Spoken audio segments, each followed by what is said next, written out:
दोस्तों अगर आप एक सेलर है या आप सेलर बनना चाहते हैं अमेजोन और फ्लिपकार्ट या अदर मार्केट प्लेस में, तो जीएसटी के बारे में जानना आपको बहुत ही इंपॉर्टेंट है। लेकिन जीएसटी बहुत कॉम्प्लिकेटेड है। जो वीडियो ऑलरेडी यूट्यूब पे बना हुआ है उसमें देखेंगे तो आपको उतना क्लियर नहीं आएगा, जो इस फील्ड में उतना एक्सपर्ट नहीं है। लेकिन आज की इस वीडियो में मैं आपको बहुत ही ईजी लैंग्वेज में, जिससे कि आपको समझ में आ जाएगा, एग्जाम्पल दे दे के बताऊंगा। तो आपको जीएसटी की पूरा जो इकोसिस्टम है, ई कॉमर्स में जीएसटी कैसे चलता है, कहाँ से आपको इनपुट क्रेडिट मिलेगा, कहाँ पे आपको जीएसटी पे करना है, किस टाइप से जीएसटी पे होता है, एवरीथिंग मैं क्लियर कर दूंगा। लेकिन वीडियो को पूरा देखना पड़ेगा। अगर आप कहीं पे भी स्किप करेंगे तो आपको समझ में नहीं आएगा। और आपके पास एक पेन और एक नोटबुक आप रख लीजिए, क्योंकि मैं कुछ आपको बताऊंगा जो आपको नोट करना होगा। So let's begin. जीएसटी कैसे अप्लाई करना है, इसके ऊपर मेरा ऑलरेडी वीडियो बना हुआ है। अगर आप जीएसटी अप्लाई करना चाहते हैं तो उसका लिंक आपको डिस्क्रिप्शन में मिल जाएगा, फ्री में आप अप्लाई कर पाएंगे। वीडियो को आप देख लीजिए। सो गाइज, आप बात शुरू होता है। जीएसटी आपने अप्लाई कर लिया, जीएसटी आपको मिल गया और आपने एज ए सेलर रजिस्टर कर दिया अमेजोन और फ्लिपकार्ट। अमेजोन और फ्लिपकार्ट जो है ये इंडिया की सबसे बिग मार्केट प्लेस है। तो मैं हर एक एग्जाम्पल बताने के लिए अमेजोन और फ्लिपकार्ट बोलूंगा। अदर मार्केट प्लेस का भी प्रोसेस सेम है, बस नाम जो है वो रिप्लेस हो जाएगा। सो जीएसटी नंबर आपको मिल गया, आपने रजिस्टर कर लिया अमेजोन और फ्लिपकार्ट में। जीएसटी जब आप अप्लाई करेंगे तो उस टाइम आपको 18%, 28%, 5%, 12% किस टैक्स स्लैब में आप प्रोडक्ट सेल करेंगे, ये आपको वहां पे डालना होता है। ठीक है ना, ये बस मैंडेटरी फॉर्म है जो आपको फिलअप करना होता है। तो उसमें ये ऑप्शन आता है 18%, 20% और जो टैक्स स्लैब है वो आपको आएगा, तो वहां पे आपको सिलेक्ट करना होता है। इसका मतलब बहुत सारे सेलर समझते हैं कि उन्होंने अगर 5% सिलेक्ट करके उनका जीएसटी बनाया है तो वो इलेक्ट्रॉनिक्स का प्रोडक्ट सेल नहीं कर पाएगा, वो क्लोथ नहीं सेल कर पाएगा। ऐसा नहीं है। अगर आपका जो जीएसटी है वो उसमें 18% आपने लिखा हुआ था जब आपने जीएसटी अप्लाई किया, उसके बाद अगर आप जो भी प्रोडक्ट सेल करना चाहते हो उसका अगर टैक्स स्लैब डिफरेंट है, 12% है, 8% है, 5% है, वो आप सेल कर पाएंगे। सो ये आपका एक डाउट क्लियर होगा। इसके बाद आपने सेल हो गया, आपने रजिस्टर कर लिया। अब आपको चाहिए प्रोडक्ट सेल करने के लिए। तो प्रोडक्ट परचेस करने के लिए आप जाते हो होलसेल मार्केट, और होलसेल मार्केट में जाने के बाद आपको एक प्रॉब्लम मिलता है, क्योंकि अमेजोन और फ्लिपकार्ट मैंडेटरी है कि विदाउट जीएसटी आप प्रोडक्ट सेल नहीं कर पाएंगे। अगर विदाउट जीएसटी आप कोई प्रोडक्ट सेल करते हैं और कभी भी वो वेरिफिकेशन के लिए आपको बिल वगैरह पूछता है और आप लास्ट 365 डेज का इनवॉइस उनको नहीं दे पाते, परचेस इनवॉइस जो जीएसटी नंबर के साथ वैलिड इनवॉइस होना चाहिए, तो आपका अकाउंट कभी भी सस्पेंड हो सकता है। तो आपने होलसेल मार्केट में विजिट किया। होलसेल मार्केट में विजिट करने के बाद आपको प्रॉब्लम मिला, कुछ दुकानदार जो है वो आपको बिल नहीं दे पा रहे, या जो प्रोडक्ट आप सेल करने में इंटरेस्टेड है उसका बिल आपको नहीं मिल रहा है। तो वो हो गया। फिर आपने ढूंढने के बाद आपको प्रोडक्ट मिला और उसके साथ आपने जीएसटी बिल भी उन्होंने आपको प्रोवाइड किया। अब मान लो कि ये महीना है जनवरी का, ठीक है ना, जनवरी मैं यहाँ पे लिख रहा हूँ ताकि मुझे भी बोलने में ईजी रहे। ठीक है ना, तो जनवरी का महीना हो गया और इसमें आपने बिजनेस स्टार्ट किया। तो आपका जो बिल है वो आपने मान लो कोई एक दुकान से आपने 20,000 का आइटम परचेज किया। फिर इस 20,000 के ऊपर जो आपने आइटम परचेज किया था वो इलेक्ट्रॉनिक्स हो सकता है या क्लोथ हो सकता है, कुछ भी आइटम हो सकता है। तो इलेक्ट्रॉनिक्स में आपको 18% जीएसटी लगता है। तो 20,000 के ऊपर 18% जो जीएसटी अमाउंट है वो आपको दुकानदार को पे करना होगा। तो इसका कैलकुलेशन अगर आपको नहीं आता है तो मैं आपको ईजी तरीके से दिखा देता हूँ। देखिए, तो 20% को आपको जीएसटी 18% कैलकुलेट करने के लिए आपको 18 लिखना पड़ेगा। 18 डिवाइड 100 फिर इंटू 20,000। तो यहाँ पे हो गया आपका 3,600। ये सब जो मैं कैलकुलेशन बता रहा हूँ आप नोट करिए, क्योंकि आपको वीडियो के लास्ट में इसका मैं आपको बताऊंगा इनपुट क्रेडिट के टाइम पे आपको लगेगा। तो ये 3,600 आपको जीएसटी हो गया, 18% जीएसटी हो गया। आपने एक दुकान से परचेस किया, फिर आप 2-4 दिन बाद आते हो, फिर आप एक दुकान से प्रोडक्ट परचेस करते हो, उसमें भी आपको ऐसे 5,000 का आपने प्रोडक्ट परचेस किया और 5,000 के ऊपर आपको जीएसटी लगा 18%। तो 5,000 के ऊपर 18% जीएसटी आपका कितना हो गया, ये हम आपको यहाँ पे कैलकुलेट कर लेंगे। तो 5,000 के ऊपर जीएसटी हो गया 18% 900। और आपने कुछ और भी अलग कैटेगरी लाइक आपने कोई शू या बैग वगैरह सेल किया तो उसमें 12% लगता है, तो 12% का भी सेम हम करेंगे। तो एक शॉप में आपने विजिट किया और जिसमें से आपने 10,000 का आइटम परचेस किया और जिसमें 12% आपको जीएसटी रेट लगा, तो उसका भी मैं आपको करके दिखाता हूँ। तो ये 12% हो गया, मैं डिवाइड कर लिया 100 से, एंड आपको ये 10,000 से मैं कर लूँगा, तो ये हो गया आपका 1200, 1200।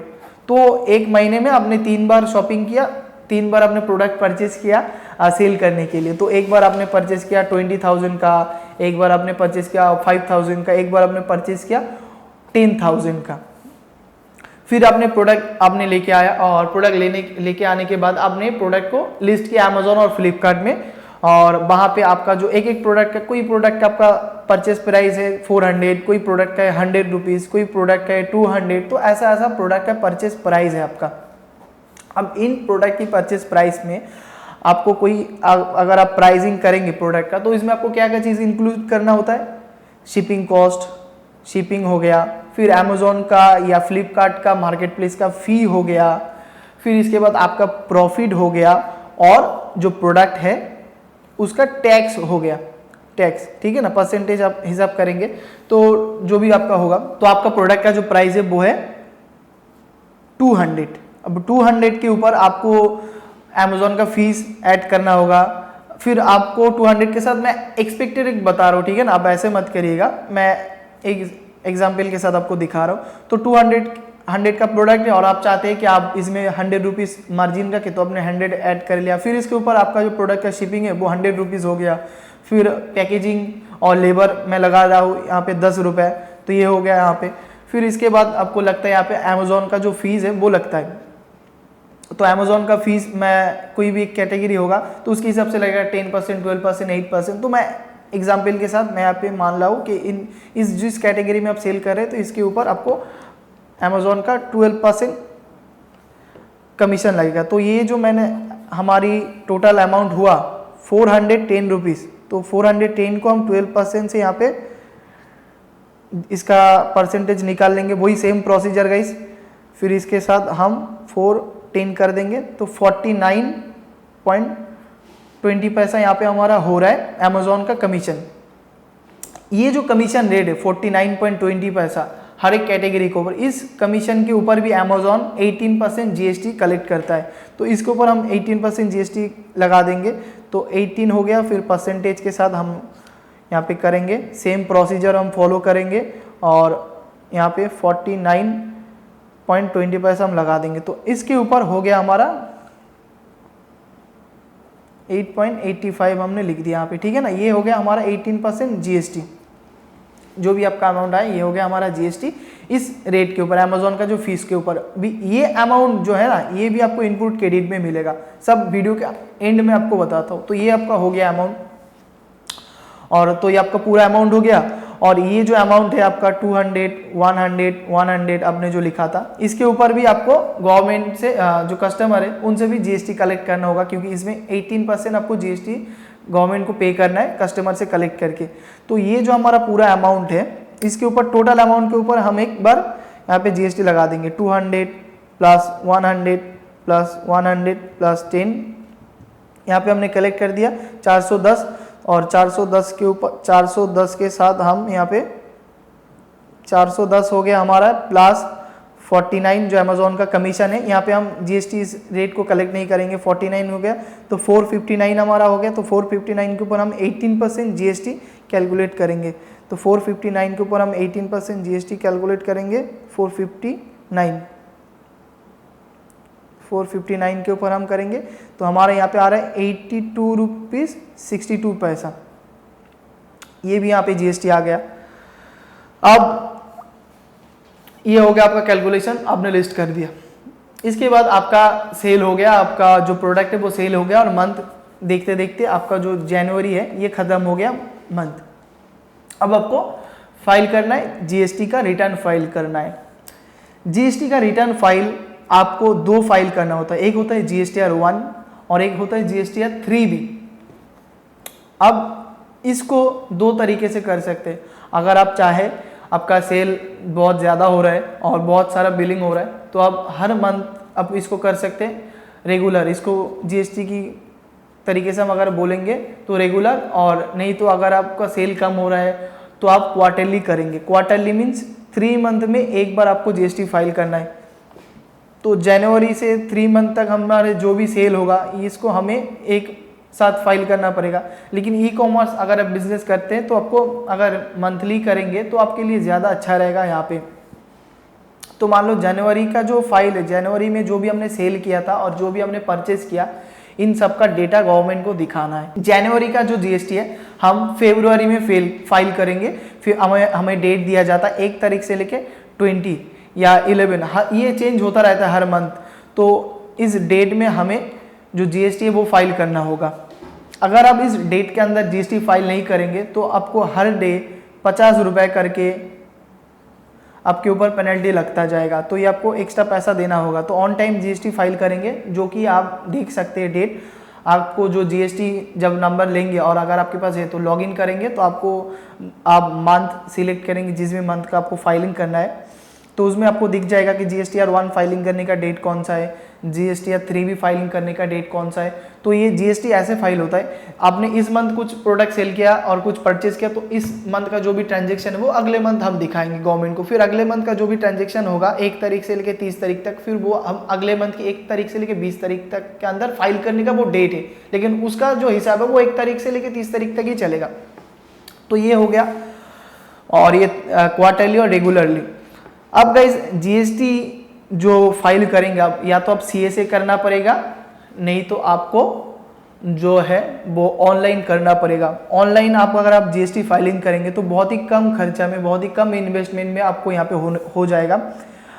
मैं जैसा करता हूँ, मैं यूज़ करता हूँ क्लियर टैक्स का सॉफ्टवेयर। मैं उनका प्रमोशन नहीं कर रहा हूँ, मैं बस आपको बता रहा हूँ। तो और भी अवेलेबल है, फ्री में भी आप कर सकते हो। गवर्नमेंट का भी एक सॉफ्टवेयर आता है, लेकिन ये मुझे थोड़ा ईजी है। मैं आपको आगे रीज़न बताता हूँ और क्या है। तो क्लियर टैक्स का मैं सॉफ्टवेयर यूज़ करता हूँ। इसमें मुझे 1 साल के लिए 7000 प्लस 18% जीएसटी लगा। इसका वैलिडिटी मेरे पास 1 साल रहेगा। अब क्या होता है, अमेजोन और फ्लिपकार्ट से जो भी आपने सेल किया था इसका डेटा आपको मिलता है, ठीक है ना। आपने जो भी सेल किया इसका डेटा एक्सेल डाउनलोड होता है, और जो एक्सेल अगर आप किसी सीए से फाइलिंग कराएंगे तो उस सीए को वो एक्सेल भेजना पड़ेगा। उसमें कस्टमर का नंबर, जो भी आपका सेल है ऑर्डर आईडी के हिसाब से उसका ट्रांजेक्शन रहेगा। तो वो आप अगर आप सीए से फाइलिंग कराएंगे तो सीए को भेजना पड़ेगा। अमेजोन और फ्लिपकार्ट का फाइल आपको सीए को भेजना पड़ेगा। और अगर आप क्लियर टैक्स करेंगे तो क्लियर टैक्स में आपको ई कॉमर्स टेम्पलेट बोल का ऑप्शन मिलता है, जहाँ पे ये डेटा वहाँ से डाउनलोड करके आपको खुद कुछ नहीं करना होगा, आपको बस डाउनलोड एंड अपलोड करना होगा। तो अमेजोन और फ्लिपकार्ट से जो भी आपने एक्सेल फाइल डाउनलोड किया उस मंथ का, आपको हर मंथ का जनवरी, फरवरी, मार्च, अप्रैल, मई, जून, जुलाई, अगस्त, सितंबर, ऐसे करके हर मंथ का आपको जनरेट हो जाता है टैक्स रिपोर्ट। उस टैक्स रिपोर्ट को डाउनलोड करके आपको अपलोड करना है क्लियर टैक्स की सॉफ्टवेयर पे।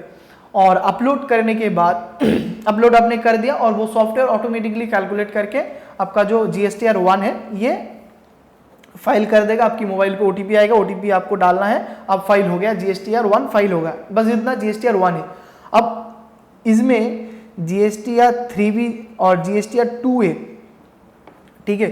जीएसटीआर 2 है और जीएसटीआर 3 भी। जीएसटीआर 3 भी आपको फाइल करना है। जीएसटीआर 3 भी फाइल करने से पहले आपको इसमें जो आपने पे किया था, याद है आपको, आपने जो प्रोडक्ट परचेज किया था, आपने जो टैक्स अमाउंट पे किया था, एक जगह आपने 3600, एक जगह आपने 900, एक जगह आपने 1200, और आपने अमेजोन का जो फीस दिया था उसके ऊपर जो अमेजोन का टैक्स आपने एक्स्ट्रा टैक्स अमेजोन आपसे कलेक्ट किया था 8.85 रुपीज़।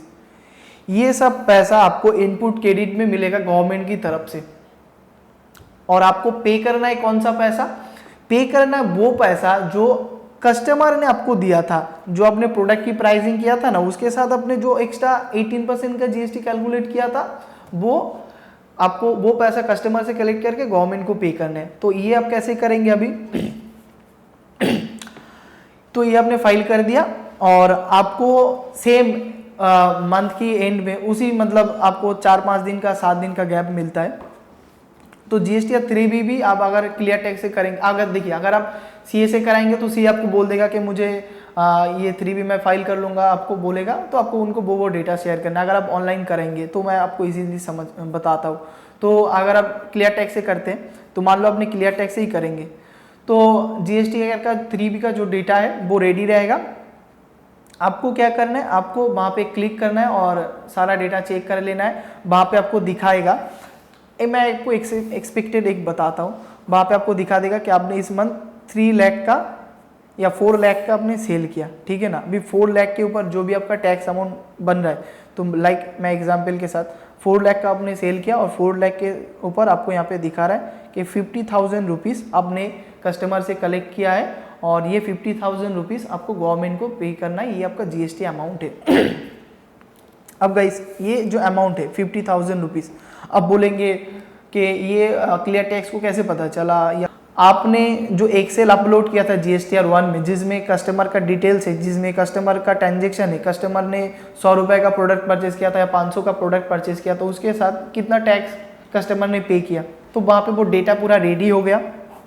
अब ये 50,000 को आपको पे करना है, लेकिन गाइस इस 50,000 में से आपको पूरा पैसा आपको पे करना नहीं पड़ेगा, ठीक है।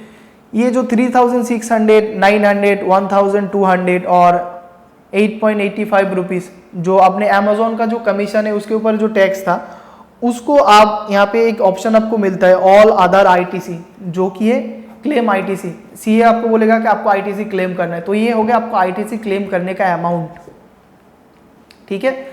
और ये अगर आप ऑनलाइन करेंगे जीएसटी पोर्टल में और क्लियर टैक्स में तो आपको वहाँ पे दिख जाएगा ऑल अदर ITC बोल के। तो ऑल अदर ITC के अंदर ये सारा अमाउंट आपको लिखना है, टोटल कैलकुलेट करके आपको वहाँ पे लिखना है। वहाँ पे ऐसे लिखा रहेगा IGST और CGST बोल के लिखा रहेगा, एक ऐसे ऐसे एक्सेल की टाइप से आपको वहाँ पे मिल जाएगा और ऊपर लिखा रहेगा IGST, CGST, SGST ऐसे लिखा रहेगा। और ये जो अमाउंट है आप अगर कहीं पे लिख के भी नहीं रखेंगे तो जीएसटी पोर्टल में, जब आप जीएसटी पोर्टल में लॉगिन करेंगे तो जीएसटी पोर्टल में GST 2A बोल के आपको वहाँ पे ऑप्शन मिलेगा और वहाँ पे व्यू डिटेल्स आप करेंगे और उसमें आपको दिख जाएगा कि आपने जो प्रोडक्ट परचेज किया था सप्लायर से, एक सप्लायर का देखिए, हाँ मान लो मैं A से कोई प्रोडक्ट परचेज किया, B से कोई प्रोडक्ट परचेज किया, C से कोई प्रोडक्ट परचेज किया, तो इनको जो आपने टैक्स दिया था उन्होंने भी फाइल किया है जीएसटी, तो उनका जो अमाउंट है, जो इनपुट क्रेडिट है, वहाँ पे जीएसटी की 2A पोर्टल में दिखेगा कि आपने एक जगह 3,600 टैक्स दिया था, एक जगह 900 दिया था, एक जगह 1,200 दिया था और अमेजोन को आपने इतना टैक्स दिया है, ठीक है। तो वो सब आपको दिख जाएगा जीएसटी के नंबर के हिसाब से और उसमें लिखा रहेगा कि वो टैक्स IGST का है या CGST का है। तो फिर उसको आपको वहाँ पे लिखना है, एक्सेल के ऊपर आपको टोटल कैलकुलेट कर लेना है कि IGST कितना है, CGST कितना है, जिसके नीचे लिखा रहेगा कि IGST amount 200, CGST amount 3,000, SGST 4,000, तो ऐसे ऊपर लिखा रहेगा IGST CGST ऐसे करके, तो वो पूरा अमाउंट आपको लिखना पड़ेगा एक्सेल में अलग अलग करके, IGST CGST या 3 ऐसे रो के ऊपर लिखना पड़ेगा। फिर लिख के आपने कैलकुलेट कर लिया कि आपका IGST हो रहा है 4,000, CGST हो रहा है 5,000, SGST हो रहा है 10,000, ऐसे आपको हो रहा है टोटल।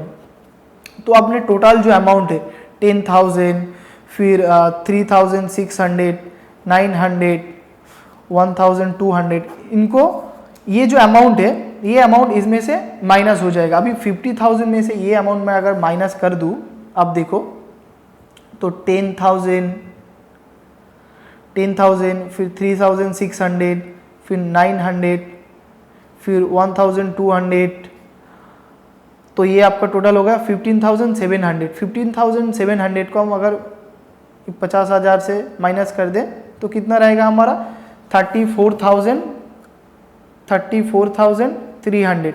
तो ये पैसा जो है आपको एक्स्ट्रा पे करना पड़ेगा गवर्नमेंट को आपकी बैंक से, क्योंकि जो भी सेल होता है, जो भी टैक्स आप कलेक्ट करते हैं अमेजोन और फ्लिपकार्ट, पूरा पैसा आपको आपके अकाउंट पे सेंड कर देता है, आपकी बैंक पे ट्रांसफर कर देता है पूरा अमाउंट। कुछ अमाउंट काट के रखता है, आप बोलेंगे नहीं कुछ अमाउंट तो वो काट के रखता है, हाँ गाइस ये बिजनेस का पॉलिसी है, लेकिन वो पैसा आपको ऑल्टरनेट अगले महीने आ ही जाता है। लेकिन आपका जो यहाँ पे डिटेल्स अमेजोन प्रोवाइड करता है और फ्लिपकार्ट वो 30 दिन का ही प्रोवाइड करता है, तो उस हिसाब से आपको जीएसटी फाइल करना है। तो आपको ये जो अमाउंट है 3,400 इसको पे करना है। अगर आप सी से फाइलिंग कराएंगे तो सी आपको बोल देगा कि आप मुझे जो भी मंथ का ट्रांजेक्शन है वो आप प्रोवाइड कर दो, जो भी आपका परचेज इनवॉइस है वो प्रोवाइड कर दो, तो वो आप सी को दे सकते हैं। और फिर जो अमाउंट है वो आप जीएसटी पोर्टल में जाके आपको वहाँ पे मिलेगा ऑप्शन पे नाउ करके आपको, तो आप अपनी बैंक या क्रेडिट कार्ड और आपका चेक या काउंटर में जाके भी आप इस अमाउंट को पे करेंगे और डन कर देंगे, तो आपकी मोबाइल पे ओटीपी आएगा, उस ओटीपी को डाल देंगे, सबमिट कर देंगे, तो आपका जीएसटी फाइलिंग डन हो जाएगा। तो ओवरऑल जो बात है, जब हम प्रोडक्ट परचेज करने के लिए जाते हैं और वहाँ पे जो अमाउंट के ऊपर जो टैक्स पे करते हैं वो पैसा हमें वापस मिल जाता है, और जो पैसा हम सेल करते हैं अमेज़ॉन पे प्रोडक्ट सेल करते हैं, जो पैसा कस्टमर पे करते हैं उसमें से जो जीएसटी का अमाउंट रहता है, कस्टमर का जो जीएसटी का अमाउंट रहता है वो हमें गवर्नमेंट को पे करना होता है। और प्रोडक्ट परचेज करने का पैसा और अमेज़ॉन को जो हमने टैक्स दिया था, क्योंकि अमेज़ॉन भी आपसे कलेक्ट करते हैं सर्विस टैक्स, जो अमेज़ॉन का कमीशन रहता है, जो शिपिंग रहता है उसके ऊपर देखेंगे अलग से 18% का कमीशन अमेज़ॉन कलेक्ट करता है, तो ये सब पैसा आपको क्रेडिट में मिल जाता है। तो इस पैसे से आपका जो कस्टमर का अमाउंट है जितना भी हो रहा है वो आप माइनस करके जो भी अमाउंट रहेगा आप पे कर देंगे। और अगर आपका परचेज ज़्यादा है तो आपको कोई भी पैसा पे नहीं करना होगा। अगर मान लो कि आपका कस्टमर ने आपको 20,000 का टैक्स पे किया और आपके पास आपने जो भी प्रोडक्ट परचेज किया अमेज़ॉन को आपने कमीशन के ऊपर टैक्स दिया और आपके पास है 50,000 आपका क्रेडिट बैलेंस है जीएसटी में, तो ये 50,000 से आपका 20,000 माइनस हो जाएगा और 30,000 रह जाएगा। उस 30,000 का फिर अगले मंथ यूज़ करेंगे। और जीएसटी आपके पास होने का या एक बिजनेसमैन के पास होने का बहुत ज़्यादा बेनिफिट है।